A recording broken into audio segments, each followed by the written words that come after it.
அனைவருக்கும் வணக்கம். சற்றுமுன் கிடைத்த முக்கிய அறிவிப்பும் இடையே தமிழக சட்டமன்ற தேர்தலில் மாபெரும் வெற்றி பெற்று தவேக தலைவர் விஜய் தற்போது முதலமைச்சர் ஆகக்கூடிய நிலையில் தற்போது அவர் வெளியிட்டுள்ள முக்கியமான அறிவுகளும் மேலும் அவர் எதிர்கொள்ளும் சவால்களை குறித்து தற்போது முக்கியமான அறிவுகள் வெளியாகியுள்ளன. இதை பத்தி விரிவாக நம்ம வீடியோல பாக்குறோம்.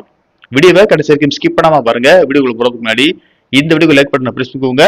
இப்ப அந்த சேனலுக்கு ஃபர்ஸ்ட் டைம் இருக்கீங்கன்னா சப்ஸ்கிரைப் பட்டனை பிரஸ் பண்ணிக்கோங்க. கூடவே பெல் ஐகான் பட்டனை பிரஸ் பண்ணிக்கோங்க. வாங்க வீடியோக்குள்ள போகலாம். தமிழ்நாடு சட்டமன்ற தேர்தலில் 108 தொகுதிகளில் வெற்றி பெற்று தனி பெரும் கட்சியாக விஜயின் தமிழக வெற்றி கழகம் கட்சி உருவெடுத்திருக்கிறது. கூடிய விரைவில் கூட்டணியோடு விஜய் தமிழ்நாட்டில் ஆட்சி அமைக்க போகிறார். முதலமைச்சராகவும் பதவியேற்க போகிறார். இந்த நிலையில் விஜய் பதவி ஏற்றவுடன் முதலில் எந்த திட்டத்தில் கையெழுத்திட போகிறார் என்பதுதான் தற்போது எழுந்திருக்கக்கூடிய மிகப்பெரிய எதிர்பார்ப்பு.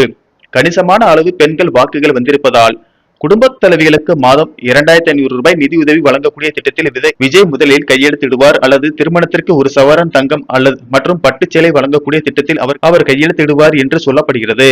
அதன்படி தமிழக வெற்றி கழகம் வெளியிட்டுள்ள தேர்தல் அறிக்கையில் குடும்ப தலைவிகளுக்கு மாதம் ரூபாய் 2500 வழங்கப்படும். ஆண்டுக்கு 6 எல்பிஜி இலவச சிலிண்டர்கள் வழங்கப்படும். திருமணத்திற்கு ஒரு சவரன் தங்கம் மற்றும் பட்டு சேலை வழங்கப்படும். பிறக்கும் குழந்தைகளுக்கு தங்க மோதிரம் வழங்கப்படும். முதியோர் கைம்பெண் மாற்றுத்திறனாளிகளுக்கு ரூபாய் 3000 நிதி வழங்கப்படும். பெண்களுக்கு அரசு பேருந்துகளில் இலவச பயண சலுகை வழங்கப்படும். குடும்பத்திற்கு 25 லட்சம் ரூபாய் மருத்துவ காப்பீடு வழங்கப்படும். ஆண்டுதோறும் இலவச முழு உடல் பரிசோதனை செய்யப்படும். போதைப் பொருள் இல்லா தமிழ்நாடு என்ற திட்டம் கொண்டுவரப்படும்.